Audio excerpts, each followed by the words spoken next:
Vida e Saúde, tudo bem com você? Eu espero que sim e torço para que fique ainda melhor depois do nosso programa.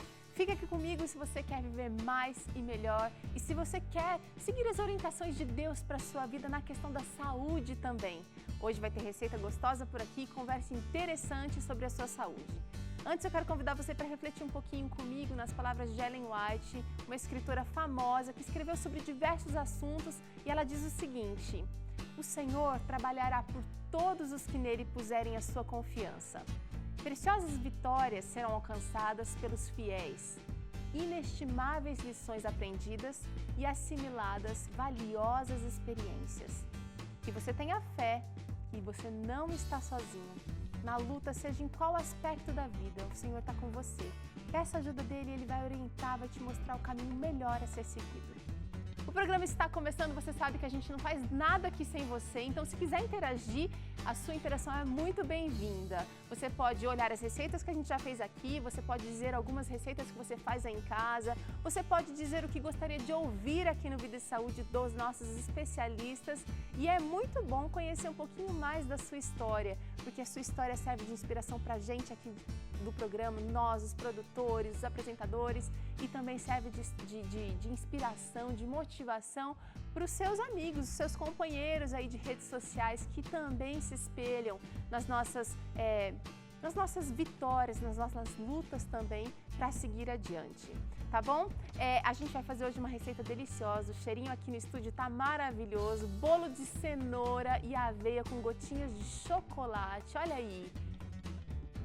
Ideal para o café da manhã, ideal para o lanche da tarde, se você quiser comer um lanchinho mais leve, aí substituindo o jantar, fica a dica aí já para você. Essa é a receita que você vai aprender aqui comigo. E anota aí os ingredientes que a gente usa para essa receita. São 3 ovos caipira, de preferência orgânico, de preferência... Se você não quiser usar ovo, você pode usar o substituto do ovo, que a gente usa a medidinha da chia ou da linhaça, misturada já com água, tá bom? Você já sabe, a gente já explicou aqui no Vida e Saúde. Seguindo com a receita, 3 ovos, 1 xícara de xilitol ou outro adoçante da sua preferência, 2 colheres de sopa de óleo de coco, 3 cenouras pequenas, tamanho pequeno, descascada e picadinha assim, também 2 xícaras de floco de aveia, meia xícara de água, uma pitadinha de canela em pó, uma colher de sopa de fermento e chocolate 70% ou mais em gotinha. Se você não tiver isso aí fácil aí no seu mercado, você pode usar chocolate amargo picado ou um chocolate com alta concentração de cacau, que é melhor. Também vamos usar uma pitadinha de sal para essa receita, tá bom? Não deu para anotar? Como assim? Tem problema não, você pode acessar essa receita lá no nosso blog, novotempo.com/vida e saúde. Essa e outras receitas estão lá para você. E para falar sobre o assunto de hoje, que é do interesse da maioria de nós, adoçante, nós temos aqui o Dr. Alexandre. Obrigada pela participação. O Dr. Alexandre Rocha é nutrólogo. Seja muito bem-vindo ao Vida e Saúde. Obrigado, Teru. É uma alegria estar aqui. Tá certo. Temos aqui também o Dr. Fabiano Luz, que é clínico geral. Obrigada pela participação novamente aqui no Vida e Saúde, doutor. Sempre um prazer estar aqui no Vida e Saúde com os seus telespectadores e com você. Tá certo. O Dr. Fabiano vem lá do Hospital Adventista em São Paulo. O Dr. Alexandre trabalha na Clínica Retiro. Aqui em São Paulo também, Jarinu. E os dois fazem um trabalho belíssimo com a população, que precisa ser também útil aqui no nosso estúdio agora, tá? Seguinte, adoçante, você já caiu aí na conversa de que usar adoçante é muito melhor do que açúcar. Você usa que tipo de adoçante? Quero saber o seguinte, enquanto a gente separa aqui a nossa receita, qual é a principal diferença entre adoçante e açúcar? Basicamente, o adoçante, para ele ser considerado adoçante, ele precisa não ser calórico, precisa ter sabor doce. Então, e o açúcar, a gente sabe, tem uma quantidade razoável de calorias. Então, essa é a principal diferença entre o adoçante e o adoçante vai ser menos calórico? Normalmente, quase nada calórico. Uma das definições de adoçante diz que ele não deve ser digerido nem absorvido no nosso aparelho digestivo, então ele supostamente não interagiria com a gente elimina ele inteiro. Por definição, Isso é quase impossível, mas na medida do possível ele vai oferecer menos calorias para o indivíduo que estiver ingerindo e interagindo menos, mas infelizmente do ponto de vista de definição é quase impossível. Tá, então a gente está consumindo alguma coisa que é doce, que traz um sabor bom e nem sempre, nem todos os adoçantes são assim tão bons, tá? Mas ele não está trazendo benefícios, não está trazendo calorias, mas ele tem outros nutrientes, certo?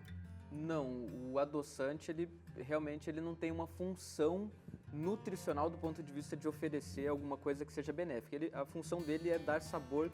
Ponto. Seguinte, os adoçantes artificiais, será que facilitam doenças? Estou falando, eu acho que seria interessante a gente falar até existe uma diferença dos artificiais para os naturais. Essa questão da dessensibilização que o adoçante deveria promover na sua alimentação, de tentar consumir menos calorias em função das doenças que são geradas por esse consumo exagerado de calorias, principalmente diabetes mellitus, a hipercolesterolemia, aí o indivíduo aumenta de peso e também faz hipertensão arterial. Então, esse é o grande função específica. Agora, entre os naturais e os artificiais, doutor Alexandre? Aí é que tá. Alguns artificiais, eles são feitos a partir de coisas naturais. Tipo sucralose. Por exemplo, sucralose, por exemplo, aspartame, que é uma junção de 3 aminoácidos, né, as unidades fundamentais da proteína.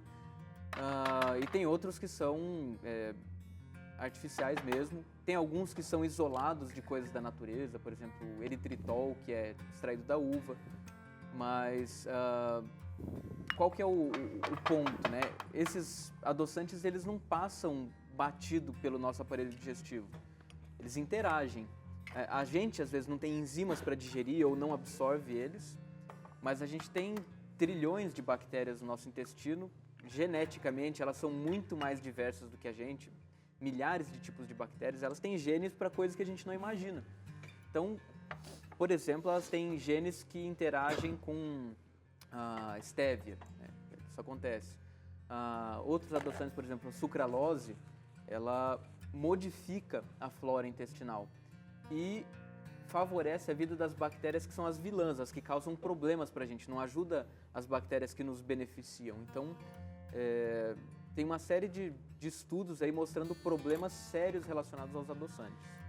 E quando o indivíduo começa a consumir esses adoçantes, teoricamente com menos filtro, enfim, tem menos caloria, eu posso comer. Manda ver. Esse que é o grande problema. O indivíduo acaba consumindo mais e essas interações acontecem em maiores números e por conta disso as doenças são advindas exatamente disso, dessa falta de filtro. É adoçante? Posso comer tudo. Nananina não. Tá, esse é o perigo. Vamos falar um pouquinho então. Olha, estou colocando aqui, gente, na receita os ovos, o óleo de coco, perdão, e vou bater o xilitol, que é um adoçante também, considerado natural, xilitol.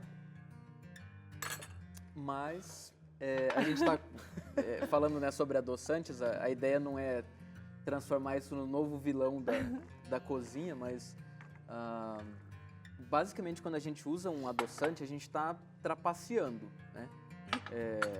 Pelo menos o nosso organismo entende como trapaça, a gente pode achar que não é. Porque você está comendo um doce, mas sem caloria, é isso? Exato. Sem energia. A gente divide, né, o corpo nas disciplinas, né, cardiologia e tal, por uma questão didática. Isso tudo funciona na mesma máquina, então tá tudo interligado.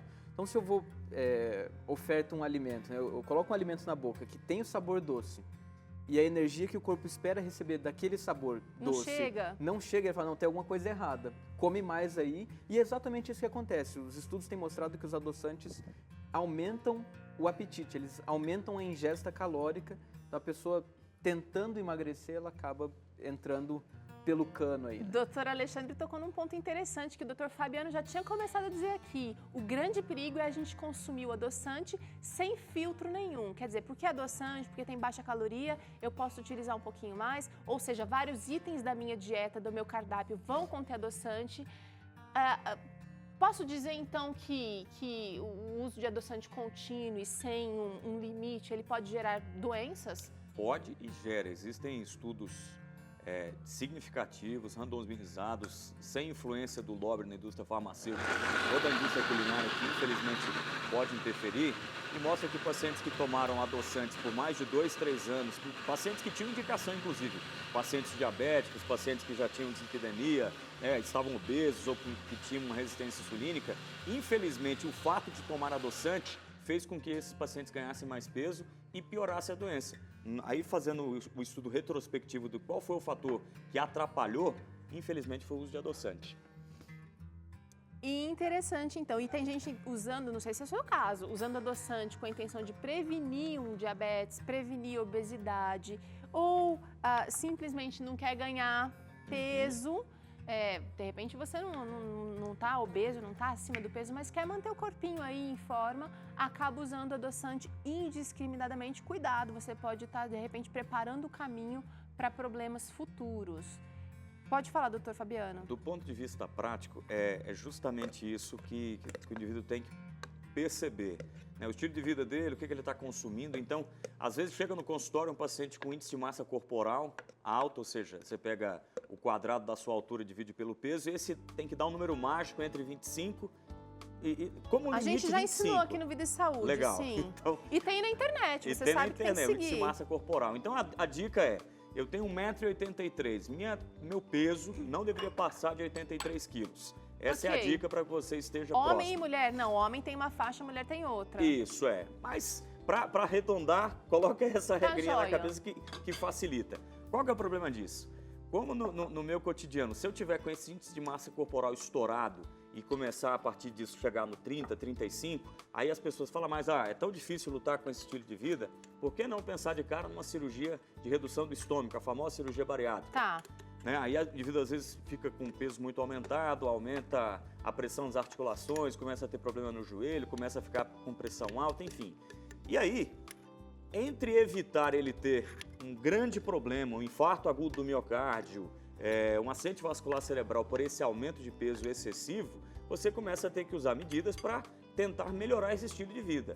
Como geralmente esses indivíduos eles consomem muito açúcar, muita gordura, muita massa, a questão é, o que eu posso tentar fazer para facilitar ele comer menos? Em tese, o adoçante tem essa função. Só que quando esse indivíduo consome indiscriminadamente, isso pode virar um problema. E infelizmente vira o problema. A gente acaba recebendo esses pacientes no consultório por não ter mantido o filtro, não ter mantido essa boa gestão do estilo de vida. Tá, a gente vai falar um pouquinho do estilo de vida daqui a pouquinho, mas eu queria saber o seguinte, você que precisa usar o adoçante, a gente também vai falar daqui a pouquinho sobre quem é que realmente precisa usar adoçante, você que precisa usar, que tem recomendação médica, fica confuso às vezes quando vai no mercado e tem aquela variedade de produtos, não sabe qual é o melhor, qual é o mais indicado. O doutor Alexandre falou aqui de alguns e quero falar um pouquinho agora da Stevia, que é considerada a queridinha porque ela é natural, existem outros adoçantes, mas a Stevia acabou se popularizando. Existe, será, um adoçante melhor que você pode escolher ou a gente tem que tomar cuidado para não ser enganado? Aí é que tá, né? A gente fala, não, a Stevia é natural, então a gente pode usar tranquilo. Eu tinha comentado sobre esse negócio das bactérias que a gente tem no intestino. Sim. Elas têm genes para digerir o esteviosídeo, que é o que dá gosto na stevia. Acontece que o metabolismo pelas bactérias do esteviosídeo transforma ele num negócio que é carcinogênico. Você usa um negócio natural achando que está tranquilo e se a gente estoura a quantidade recomendada por dia de stevia, a gente está semeando câncer no nosso organismo. Quer dizer, a gente está dando um tiro no pé, né? Ou seja, fica difícil a escolha. Agora a gente tem outros queridinhos também da moda, o xilitol, por exemplo, que a gente está usando hoje na nossa receita, a gente não usa sempre, mas é um queridinho. O eritritol também está na moda, muito blogueiro, muita gente falando a favor, que é bom, que isso, que aquilo. Açúcar de coco, que também acho que pode entrar aí na lista de adoçantes. Como é que a gente faz para escolher, então, o menos pior? É uma pergunta difícil, Teru. Eu vejo da seguinte maneira, a gente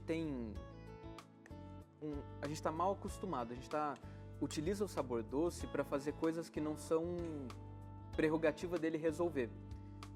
Por que eu digo isso? Às vezes a pessoa tem um problema, tá chateada, tá estressada, não sei o que, vai comer um negócio. Comida não faz sessão de terapia. O o máximo que vai acontecer é essa pessoa ganhar peso, enfim. Então a gente está mal acostumado, a gente abusa do sabor doce e o problema, a gente trapaceia para continuar comendo doce, usa o adoçante e tal, e o nosso corpo não cai nessa trapaça e ele dá o troco. Prorroga, então, uma decisão que devia ser tomada de pensar por que está me gerando essa vontade descontrolada, essa ansiedade, e a gente acaba caindo na armadilha. Talvez seja melhor, então, usar açúcar do que... Com restrição aqui, a gente precisa voltar agora a pensar em quem tem necessidade de adoçante. Existem pessoas que precisam, que são indicados. A indicação específica, nesse caso que a gente havia comentado, pacientes que de fato já estão com peso aumentado, com diabetes mellitus já presente, insuficiência cardíaca, as doenças neurohormonais de uma forma geral.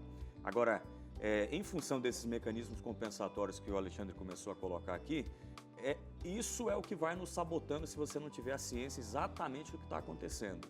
É você focado em alguma coisa. Todos os dias no consultório, atendo pacientes que, entre aspas, estavam usando adoçante, mesmo assim tiveram que aumentar a dose de insulina, que já eram diabéticos, tiveram que aumentar a dose dos antidiabéticos orais, tiveram que aumentar a dose dos antihipertensivos. Por quê? Porque não teve o filtro para entender o que estava acontecendo. E se aí essa discussão de como está meu estilo de vida, isso não ficar bem claro, bem esclarecido, aí vão acontecer os problemas. Então, gostei muito que terapia, como é que a comida não é mesa, não é sessão de terapia. Espetacular, evita a internação. Comida não é terapia, mas preparar comida e comida saudável pode fazer parte de um processo terapêutico. A gente está fazendo aqui comida boa e eu conheço muita gente que fala o seguinte: gente, eu vou para a cozinha com os meus filhos, a gente faz bagunça e tal, mas é muito bom, é aquele momento de relaxamento. Mas você está preparando, você não está consumindo pronto, você não está consumindo sem pensar, sem analisar de onde vem, né? E não é comer tudo de uma vez também, né? Às vezes tem gente que não consegue ter freio nisso daí.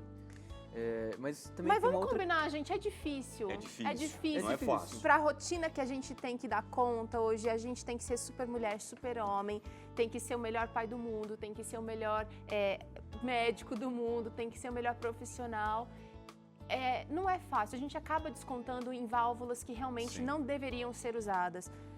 Dá dicas aí, então, do que fazer. Uma pessoa que é viciada em chocolate, viciada no açúcar. Né? Como é que funciona? Vamos falar, doutor Alexandre, sei que está bem nessa prática, mas assim, mudança de estilo de vida.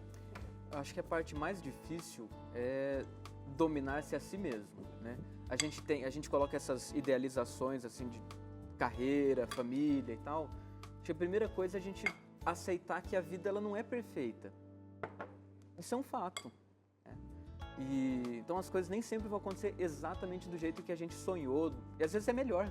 Às vezes acontece diferente do que a gente pensou e é melhor. Mas na prática, como que a gente faz? A gente pode estabelecer, por exemplo, uma quantidade diária máxima daquela coisa. Ótimo, limite. E você se manter fiel a você mesmo. Não adianta você assaltar a geladeira de madrugada porque ninguém está vendo, né? Isso não acontece. Atividade física ajuda? Muito, muito, é extremamente importante. Por quê? Porque a gente está promovendo, está injetando, está produzindo substâncias que promovem bem-estar no nosso organismo. E aí o que acontece é que a gente acaba se sentindo mais feliz, a necessidade de recorrer a uma coisa ou outra é menor, né? Essa questão do nosso estilo de vida, principalmente nas grandes cidades, né, que a coisa fica descontrolada, você não consegue se alimentar direto, não consegue dormir direito, não consegue fazer atividade física. Tem um colega da Universidade de Harvard que escreveu um livro chamado Emagreça Sem Fome. Entrou até nos best-sellers lá do New York Times. Tá. E aí você começa a ler e ele tem muita propriedade em você entender o que é um alimento com índice glicêmico alto, carga glicêmica alta. E às vezes alimentos, entre aspas, saudáveis, têm índice glicêmico alto e carga glicêmica alta, que no final vão te dar mais fome. Que aí é justamente essa questão do problema do adoçante. Você vai ter mais fome por causa dessa falta de filtro. Agora, de uma forma em geral, além da atividade física, dormir produz leptina, que diminui a necessidade de comer. Então, isso tem que estar ajustado. É difícil, é complicado. Gente, mas a saúde é sua, você tem que tomar conta dela. Realmente, a equação, ninguém está dizendo aqui que é fácil. A gente está com uns médicos aqui, e tem muito médico também que acaba sabendo que o paciente não vai executar e acaba usando os atalhos, né? Os remédios, os adoçantes, porque sabe que o paciente não vai dar conta. Mas você pode assumir controle da sua vida. E hoje é o dia. Hoje é o dia de você parar para pensar que você pode ser o dono da sua vida. Seguinte aqui para a receita. Misturei a aveia, misturei um pouquinho de água que a gente já estava previsto aqui na receita e as gotinhas de chocolate. Agora vou colocar fermento e levar para assar. Enquanto isso, você acompanha uma matéria junto com a gente de como é feito o mel, que é sim um adoçante natural que deve ser restrito para pessoas que não podem com açúcar normal. Vamos ver. Como hoje nós estamos falando sobre adoçantes, por que não falar do adoçante mais antigo do mundo? Sim, o mel. E aí vem a dúvida, da onde vem o mel? Você de casa aí sabe que é da abelha, mas como é esse processo? Eu vim descobrir hoje, vim aqui para a Universidade de Taubaté e a professora Lídia vai nos explicar. Professora, qual é esse processo de produção do mel? Então, a matéria-prima para a produção de mel é o néctar. E o néctar, quem fornece, quem produz, são as flores, são as plantas, né?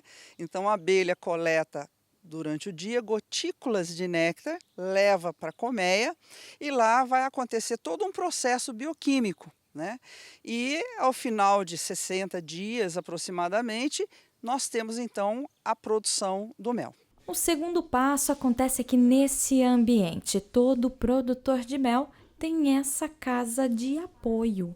Aqui ele prepara os quadros aonde a abelha vai começar seu trabalho. É como se o produtor preparasse um alicerce para as operárias começarem a construção do favo de mel. Bom, nós estamos paramentados aqui com essa roupa especial aqui de segurança e daqui a pouco a gente vai acompanhar o quê, professora? Nós vamos acompanhar, vamos dar suporte para o apiário, para as colmeias, para as abelhinhas, né, poderem fazer a sua produção de mel. E olha que legal! Nós viemos conferir bem de pertinho essa produção de mel. Só para você ter uma ideia, em cada caixa pode ter até 150 mil abelhas. Muita coisa, né? Bom, como vocês podem perceber, aqui durante o manuseio elas ficam bastante alvoroçadas. Eu estou aqui com favo de mel, coisa mais linda. E aí vocês podem perceber o barulho e como elas estão aqui a nosso redor. Dá um pouquinho de medo, mas não acontece nada graças a esse equipamento aqui de segurança que eu estou usando, viu? Olha que mel lindo! Pois é. Agora, você sabia que existe mel falso? Eita, ficou curioso? Quer saber mais sobre isso? Então acesse as nossas redes sociais e saiba muito mais sobre essa descoberta. Que legal! Muitas vezes a gente consome as coisas sem saber de onde vem. E a abelha, o doutor Alexandre estava comentando um negócio legal aqui. Fala aí o que você falou pra gente aqui. A gente não encontra na natureza coisas concentradas. Não tem óleo puro na natureza, a gente precisa extrair, tem algum processo. O mel é a única exceção. Ele já está lá concentrado, tem bastante açúcar lá na natureza. Claro, não é igual o açúcar de mesa que a gente usa, mas é um negócio doce concentrado.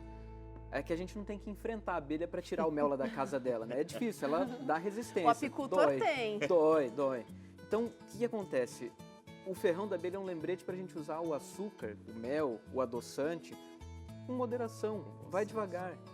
Então, se a gente aprende isso, essa lição da abelha, o negócio tende a ir melhor. Essa ilustração é boa para todo mundo, né? Para todos os aspectos da vida. Nosso forno já está pré-aquecido, vou deixar isso aqui assando, mas a gente tem um prontinho. Vamos lá para a mesa, meninos? Provar o nosso delicioso bolo de cenoura com aveia. Olha que lindo! E gotinhas de chocolate para você ver que nem todo bolo de cenoura precisa ter cobertura, tem gotinhas, tá? Voltando ao assunto dos adoçantes, queria saber o seguinte, doutor Alexandre, todo adoçante pode ser usado no preparo de alimentos ou existem alguns que não dão certo para fazer um bolo, por exemplo? Tem alguns adoçantes que não podem ser aquecidos, né? Tem alguns que não tem problema, mas de maneira geral, acho que o grande ponto, e a gente estava conversando sobre isso agora há pouco, é que o adoçante ele acaba entrando como aliado nesse processo aí, né, de uma vida saudável ou num processo de mudança de hábito, a pessoa que está passando por essas etapas, né, acostumando o paladar, ele é um aliado temporário, ele não é o tipo de coisa que a gente deveria usar para o resto da vida. Então ele é um recurso para ser utilizado quase com um prazo definido para a gente ficar sem ele. Seria um processo de desmame, né? Isso o fato de o médico ter lhe indicado o adoçante é uma dica, é um aviso que você tem que tomar cuidado com a carga de hidratos de carbono que você está comendo. Então isso vai fazer parte de um processo de sensibilização para redução do índice glicêmico, da sua glicemia, para que se você tiver diabético usando insulina, comprimido e dieta. A ideia é que você diminua a dose de insulina. Se você já usa uma alta carga de comprimido, diminua a carga de comprimido. E o lembrete da gestão geral do estilo de vida, para que se você não precisou nenhuma coisa e nem outra ainda, estou um pouquinho acima do peso, tô sem sedentário, eu preciso fazer atividade física, eu preciso lembrar que eu tenho que comer menos açúcar, menos hidrato de carbono. Então, o açúcar é esse aviso, não necessariamente, vou comer tranquilo, porque agora aqui eu posso comer do jeito que eu quiser, que não vai ter problema nenhum. Vai ter, e é o diabetes e todas as complicações do que a gente está tentando evitar. Tá certo, doutor. Olha, quanta coisa a gente aprendeu aqui nesse programa. Não sei o que você anda vendo aí na internet, que você anda ouvindo aí nas lojas onde você compra o seu adoçante. O fato é que você precisa ser consciente. E se tem dúvida, vai, conversa com o seu médico, naquela consulta que você faz de vez em quando para saber, para checar o seu diabetes. Tenha uma conversa franca e como os dois médicos aqui disseram, não adianta tentar se enganar, não adianta tentar fazer de conta que está se cuidando. Se cuida de verdade, porque os benefícios virão com certeza. E eu amei o bolo, gente, ficou muito bom. O que vocês acharam? Espetacular. Molhadinho. O cacau aqui deu aquele toque especial de cenoura com cacau. Amei. Muito bom. Correndo o risco de jogar contra o patrimônio, por mais que você confie no seu médico, ele é tão humano quanto você, ele não sabe tudo. Sim. Então, é importante isso que você comentou, a gente precisa se tornar dono da nossa saúde, a gente é o gerente, nós somos os responsáveis, né? E a gente precisa adotar esses processos de mudança, não é porque está na moda, não é porque as pessoas falam disso. O Dr. Fabiano estava falando sobre a resistência da ação da insulina, ela está relacionada com o mecanismo, como se desenvolve a artrose, o desgaste das cartilagens, ela está relacionada com o mecanismo onde se desenvolve a doença de Alzheimer. Alguns pesquisadores consideram até o Alzheimer como se fosse o diabetes no cérebro. Olha só. É uma resistência à ação da insulina no cérebro. Então, não é só açúcar, a gente costuma relacionar açúcar e a diabetes, engordar, né? obesidade, né? Não, diabetes. é tudo. É tudo, é tudo. Tudo funciona na mesma máquina, no mesmo corpo, e se uma coisa vai bem, as outras tendem a ir bem. Tá O negócio certo. começa a ir mal, o caminho não é legal. Pensa no todo, então. Quero agradecer ao Dr. Fabiano, Dr. Alexandre pela participação. Eles voltam aqui com a gente e o Vida e Saúde vai ficando por aqui. Um abraço e até amanhã. Tchau!